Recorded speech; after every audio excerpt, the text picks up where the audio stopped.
Bonjour à tous. À la une du 13h de ce lundi 16 avril 2018, rentrée scolaire pour le compte du troisième trimestre ce lundi sur tout l'étendue du territoire national. Plusieurs élèves engagent ainsi le dernier virage de l'année scolaire. Le ministre des enseignements secondaires Nalova Lyonga a effectué une descente dans quelques établissements de Yaoundé.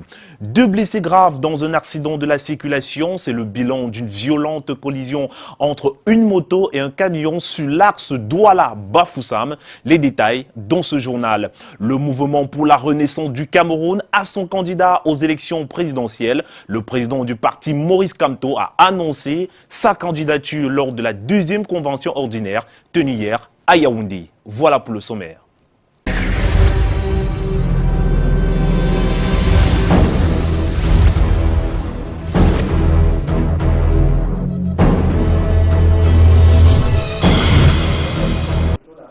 Bonjour et bienvenue à tous. On ouvre ce journal avec notre chiffre du jour qui est 10. Le chiffre représente 10 milliards de francs CFA que recherche la communauté urbaine de Douala pour lancer une société d'investissement.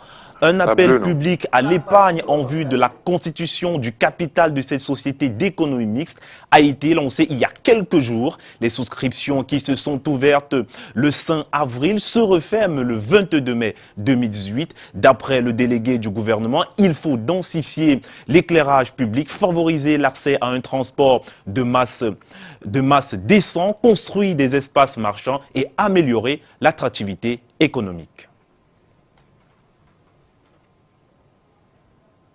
Poursuivons ce journal avec une information plutôt importante. Plus de 200 personnes ont fui depuis vendredi des violences dans le sud-ouest du Cameroun pour trouver refuge dans la région du littoral. Les déplacés arrivés en Banga et venant des Kidi ont vite été pris en charge par l'autorité administrative de la ville de Banga. Comment se portent ces déplacés ce lundi matin? Qu'est-ce qui est prévu pour ces réfugiés au cours de cette semaine? Élément de réponse dans cet extrait du sous-préfet de Banga, Amstrandvo Bunkame, que nous avons reçu au téléphone il y a quelques minutes seulement. Les populations déplacées de la zone des Diki, qui sont présentement en Banga, sont levées ce matin dans les meilleures conditions et ils ont déjà pris leur petit déjeuner. Et nous avons procédé au recensement parce que chaque jour, nous procédons au recensement de ceux qui ont passé la nuit. Donc, rendu à ce moment, pour ce qui est des enfants et autres, nous les avons rassurés parce que nous avons convoqué pour tout à l'heure une réunion au cours de laquelle nous allons discuter de voies de moyens, comment les ramener dans leurs différents villages. Donc, nous sommes à pied d'œuvre pour les apporter tout le nécessaire, pour les accompagner dans des conditions de sécurité. Nous sommes en parfaite communication avec les autorités, le département de la Mémé, afin que tout se rentre dans l'ordre, parce qu'effectivement, l'ordre est déjà rétabli. Il n'est que question pour nous de voir comment, dans les prochains jours-là, ces populations vont rentrer et pour que les enfants puissent recommencer avec le 3e trimestre. Alors, autre note dans ce journal, la rentrée scolaire pour le compte du 3e trimestre a donc débuté. C'est d'ailleurs le dernier virage, vous le disiez en titre. Mais ce lundi matin, c'est également une rencontre du Conseil national d'agrément des manuels scolaires et des matériels didactiques qui a débuté. Question d'évaluer les manuels soumis par les éditeurs. Rappelons que ce conseil avait annoncé la suppression de certains livres au programme au cours de l'année scolaire 2018-2019. On est ainsi passé de 11 à 3 manuels à la maternelle, de 11 à 7 dans le primaire francophone et de 8 à 6 dans le primaire anglophone. Cette information a été donnée par Marcelin Vunda Etoa, secrétaire permanent du Conseil. Et je vous le rappelais tout à l'heure, le ministre a effectué donc une descente dans les établissements de la ville de Yaoundé. Vous aurez des précisions dans ce journal. On poursuit avec cette triste information, accident de la circulation sur la nationale numéro 5. Camion a écrasé une moto juste après la ville de Mbanga hier en après-midi. Le bilan fait état de 2 blessés graves transportés à l'hôpital. Julio Trésor Tanon est passé par là. Il nous décrit la scène. Une moto écrasée sur le trottoir. Plus bas, le camion qui l'a percuté de plein fouet. L'accident s'est produit ce dimanche aux environs de 14 h au lieu d'Ikompina, après la ville de Mbanga, sur l'axe Douala-Bafoussam. La moto venait comme ça, la moto sortait de l'ouest. Le Ndjungu partait comme ça là. Il a eu éclatement. Bon, il était en train d'engirer sur la moto. Il est parti maintenant frapper sur le côté de Ndjungu. Il n'était pas trop en allure. Puisqu'il était devant nous, il nous a doublé, il était devant nous, il n'était pas en allure. Pas de morts, mais de blessés graves, à savoir le conducteur de la moto et son passager ainsi que des enfants qui marchaient sur le trottoir. Je ne sais pas comment expliquer. Les enfants sont rentrés me voir à la maison car ils étaient rendre visite à leur frère. Ils disent que sur le chemin de retour, ils ont vu le camion qui traversait vers eux. Ils ont essayé de fuir dans la brousse, mais le camion les a suivis. Les autres ont réussi à fuir, mais l'un d'entre eux est tombé. Et sous le camion, et c'est sous le camion que l'on a retiré l'autre, le bras cassé. Le chauffeur du camion s'en sort avec quelques secousses et son convoyeur rejette le tort sur le conducteur de la moto. Nous sommes quittés de Douala pour aller charger le camion. La moto qui était en convoi, je ne sais pas si c'est le rallye qu'ils font en route. Il a eu éclatement sur la roue avant. Il essayait de doubler un personnel qui était devant lui. Et il s'est retrouvé au milieu de la route avec l'éclatement sur la roue avant. On a essayé d'esquiver à notre niveau, on ne pouvait pas. Il est venu frapper sur la benne du camion. Donc Dieu est grand parce que quand le chauffeur perd le contrôle, les piétons qui étaient en face, ils ont réussi à s'échapper. Je dis grand merci. Mais les riverains dénoncent la mauvaise conduite des Djungo, appellation de ces camions, sur cet axe, très souvent à l'origine des accidents de la circulation. Autre note triste dans ce journal, incendie au marché central de Douala, précisément au secteur Nubelgare 2. Plus de 11 boutiques sont parties en fumée. C'était précisément entre 20 h et 21 h dans la nuit dernière. C'est un compartiment où se vendaient essentiellement les chaussures en provenance du Nigeria et de la Chine. On parle de plusieurs millions, dizaines de millions de pertes. En ce moment, les marchés brûlés, du moins les boutiques brûlées, sont en train d'être nettoyées. Les victimes attribuent à cet incendie le retour brusque du courant électrique. Tout de suite, on va se rendre à Yaoundé pour la suite de ce journal. On va donc retrouver Alain Ghislain Kanga. Bon après-midi, au revoir Alain Ghislain Kanga. Les élèves du primaire et du secondaire ont repris le chemin de l'école ce matin pour le compte de du troisième trimestre scolaire 2017-2018. Dans l'arrière-pays, à Bafia en particulier, les apprenants n'ont pas voulu retarder la rentrée d'une seule seconde. Dans cette ville, la communauté éducative a levé les couleurs très tôt ce matin. Ghislain Pierre Essono et Espoir Anissé Baïha. En ce jour de rentrée à Bafia, dans le Mbambe-Ndoubou, les rues ont de nouveau un visage plein. Les élèves de la maternelle, du primaire et du secondaire ont repris le chemin de l'école pour le compte du troisième et dernier trimestre de l'année scolaire 2017-2018. Au lycée classique et moderne de la place, par exemple, la matinée a été marquée par un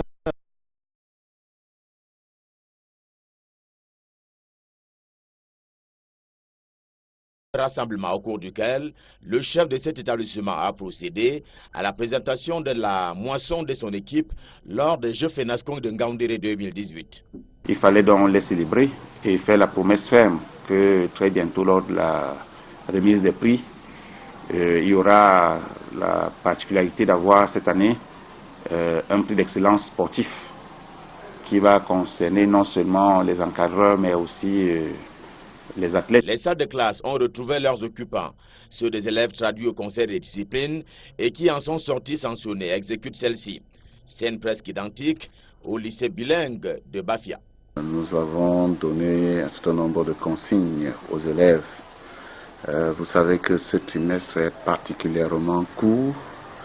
Les examens officiels pointent à l'horizon. Les évaluations de la 5e séquence sont annoncées dans 2 semaines. Vous voyez donc qu'il fallait remettre nos élèves au pas. Ce matin, vous avez pu constater, c'est également le grand ménage. Le chrono est lancé pour ce amplement. En politique, Maurice Kamto sera candidat à l'élection présidentielle. L'annonce a été faite hier dans la salle 1500 du Palais des Congrès de Yaoundé à l'occasion de la 12e convention ordinaire du Mouvement pour la Renaissance du Cameroun, le MRC. Par la même occasion, un nouveau bureau exécutif constitué de 9 membres a été élu. Arlong Efak et Francis Kepnan pour les détails. Portez ma candidature, mon pied ne tremblera pas. Ce sont des mots de fin, les militants les accueillent en standing ovation. La salle 1500 du Palais des Congrès de Yaoundé, pleine à craquer, est en ébullition. Dernier moment de la 2e convention du Mouvement pour la Renaissance du Cameroun. Maurice Kamto sera le candidat du MRC à la prochaine élection présidentielle. Je serai ferme, déterminé pour porter la bataille dont ils m'ont donné la charge. Le MRC quitte le Palais des Congrès avec un nouveau bureau exécutif de 9 membres puisés dans toutes les composantes sociologiques et dans toutes les régions ou presque. Le parti reste dans sa logique de dénonciation d'un code électoral acquis à la cause du parti au pouvoir et propose la modification et un système de bulletins unique. Tout le monde pratique cela en Afrique. Ça réduit même le coût d'impression des bulletins. Modifier une disposition de la loi qui dit que seul le procès verbal de l'ECAM fait foi. Et nous disons, c'est parfaitement absurde. Parce que si nous désignons des scrutateurs dans les bureaux de vote qui reçoivent des procès verbaux, mais qui ne peuvent pas faire foi, par exemple devant le juge constitutionnel, à quoi servent donc ces procès verbaux? Conviction tout de même sur une participation qui sera remarquable et gagnante. Nous savons là où on mènera la bataille électorale. Nous allons aller aux élections et gagner en dépit de l'imperfection ou des imperfections du code électoral. Outre l'élection présidentielle, la stratégie est ici élaborée pour l'offensive du Parti de l'Espoir aux municipales et aux législatives. 1000 thérapies mises sur pied avec pour seul but de contourner la fraude qui est pour le MRC le seul adversaire. Parce que ce n'est que par les fraudes qu'ils gagnent et qu'ils se maintiennent au pouvoir. Donc on ne peut pas espérer qu'ils vont scier la branche sur laquelle ils sont assis. Restent attendues les grandes échéances électorales. Le MRC est bien paré. Je déclare clos les travaux de la 2e convention ordinaire du Mouvement pour la Renaissance du Cameroun. Je vous remercie. Parlons de toute autre chose à présent. Un édifice cher à la communauté chrétienne de Bafia dans le Bas-Meinoubou croule sous le poids de l'âge. La paroisse Labelle, la toute première de la ville, se meurt faute d'entretien. Les fidèles se démènent non seulement pour la réhabilitation de cette maison de Dieu que pour le collège construit tout près par le même diocèse. Voyons ça avec Karal Mezatachouya et Espoir Anissé Baïha. Autrefois considérée comme l'une des plus belles bâtisses religieuses de la ville de Bafia, dans le Bas-Meinoubou, région du Central. La paroisse de la Belle, toute première de la ville, construite dans les années 1915, est en état de délabrement avancé, faute d'entretien. Cette maison de Dieu est abandonnée depuis plusieurs années maintenant. Les herbes folles y ont d'ailleurs trouvé terrain fertile. Et même le collège, ouvert par le diocèse, pratiquement dans la même période, sur une superficie de 62 hectares aussi, n'a plus fière allure. Il sert désormais de refuge aux présumés malfrats qui sèment la terreur dans cette partie du pays, de l'avis des témoins. Au grand banditisme ambiant, comme vous l'avez constaté, ils enlèvent les tôles, ils entrent et dépouillent progressivement le patrimoine du collège de la Blaie. Nous interpellons encore les âmes de bonne volonté à nous venir en aide. L'Église, c'est l'affaire de tout le monde. Les chrétiens blancs sont venus ici à la Blaie. Ils sont installés ici, ils ont construit toutes les maisons que vous voyez là. Mais quand ils sont partis, rien. Des hauts cadres d'administration ont pourtant été formés ici. Une situation qui ne laisse pas indifférent le curé de la paroisse qui, depuis son arrivée, a engagé des travaux de réhabilitation. Nous faisons le maximum d'efforts pour colmater les brèches, mais avec la vision de Monseigneur Bienvenu Ndjomon qui a mis les fondations, comme Saint Paul le dit, et moi, depuis une année, je vais continuer avec les élévations, les poutres. Il est soutenu dans cette initiative par les fidèles, qui trouvent également leur compte en faisant de l'agriculture. Sur cet espace, en attendant que la paroisse de la Belle retrouve ses lettres de noblesse. À l'étranger, les experts d'une quarantaine de pays de l'Union africaine ont bouclé ce week-end leur projet de rapport sur la lutte contre la corruption et l'intégration régionale. Les ministres sont attendus ce jour à Addis Abeba pour la validation du dit rapport. Compte rendu de nos envoyés spéciaux en Éthiopie, Boubangomna et Serge Alain Zébou. 3 jours à Addis Abeba pour tenir une réunion des experts du comité technique spécialisé dans les finances, les affaires monétaires, la planification économique et l'intégration. Présidé par le directeur du NEPAD Babacar Ba, des thématiques importantes ont retenu l'attention d'une quarantaine d'experts venus des pays d'Afrique. Donc nous avons passé en revue toutes les questions qui étaient à l'ordre du jour. Et cette année, comme le thème d'une manière générale au niveau de l'Union africaine, c'est la lutte contre la corruption, nous avons placé aussi notre CTS sous ces mêmes thèmes. C'est une réunion qui s'est très bien déroulée. Donc les thèmes qui ont été étudiés sont des thèmes pertinents et la réunion a fait des recommandations pertinentes aux ministres et nous osons espérer que les ministres vont adopter les recommandations qui ont été formulées. Ce deuxième CTS, qui avait pour but la mobilisation des ressources nationales pour la lutte contre la corruption et des flux financiers illicites, semble avoir atteint ses objectifs. Je crois que les objectifs assignés, n'est-ce pas, à la réunion des experts ont été largement atteints.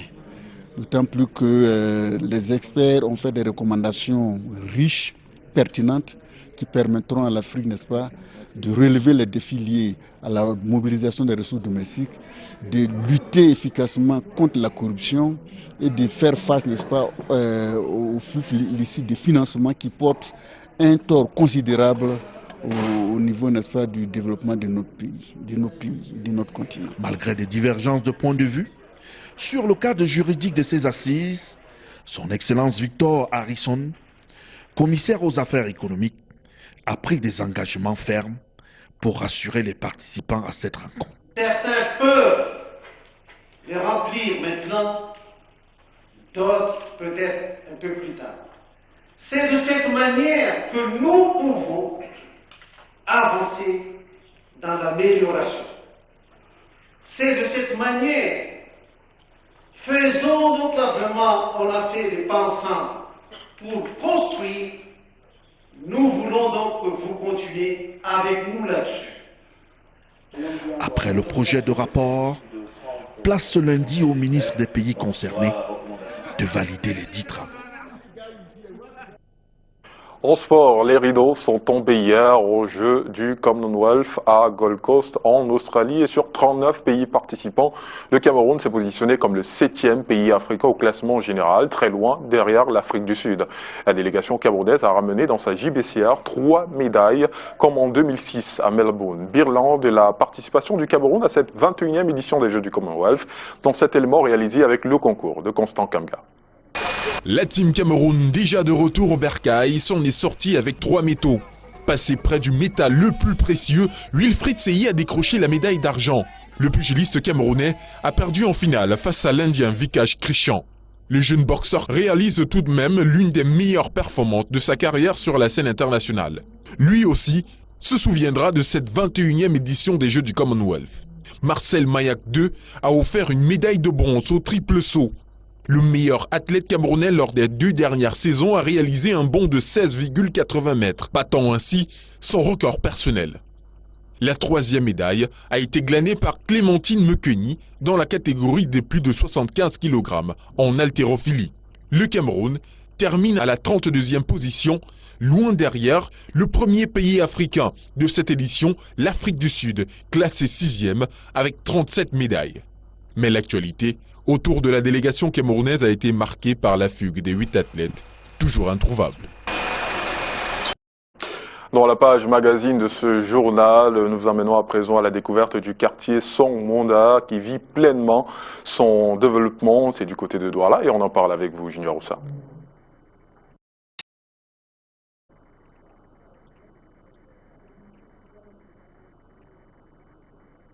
à peu son développement malgré les manquements en matière d'infrastructures. Sa Majesté Koloto Ebena Zakari, chef de 3e degré de Ngondi Bakoko, était dans cette zone hier dans le cadre de sa tournée de prise de contact avec les populations. Le reportage est signé Julio Trésor-Tanon. Somonda Magafok, une zone qui couvre la partie est du village Ngondi Bakoko dans l'arrondissement de Douala 3e. Limitée par les villages Yassa, Yachika, la limite nord par la nationale numéro 3. La population est évaluée à 800 habitants issus des différentes communautés du Cameroun. Ce dimanche 15 avril, Sa Majesté Koloto Ebena Zakari est en tournée de courtoisie dans la zone. Ma mission principale était de reconnaître au niveau de son mandat où je me trouve en ce moment, un quartier dans le village Ngondi Bakoko, l'identification visuelle des personnes vivant dans cette localité et de leur assurer qu'ils vivent la paix dans la zone où se trouve à son mandat. Les habitants sortis en grand nombre ce dimanche chantent et dansent à l'honneur du chef de 3e degré. Nous les femmes de son mandat, on est très actifs. Même notre chef, monsieur le commissaire, connaît que nous sommes actifs. C'est pourquoi nous sommes venus très nombreux. Somonda Magafok, malgré les doléances, connaît des avancées notoires. Déjà, le comité de développement que nous avions appelé ADES, qui de temps en temps a aménagé les routes. Nous avions des problèmes d'électrification. Ce comité a également résolu ces problèmes-là avec l'assistance des populations. Le commissaire de police, Jean-Alain Amougou, responsable du quartier, se dit satisfait de cette visite. Le comité d'organisation a mis les petits plats dans les grands et toute la population, je félicite toute la population de la zone Somonda, toute la population de la zone Magafok qui, de bout en bout, a bien voulu prendre cet événement au sérieux. Le vivre ensemble. Voilà, c'est donc ici que se referme le 13h sur Canal 2 International. Au prochain rendez-vous, c'est à 16h, Écho des régions avec Aïdia Mariamo, 19h50. Retrouvez Michael Tipio ici à Douala, Rodé-Tonga, du côté de Yaoundé. Quant à nous, on se retrouve donc demain quand il sera 13h. Au revoir. Canal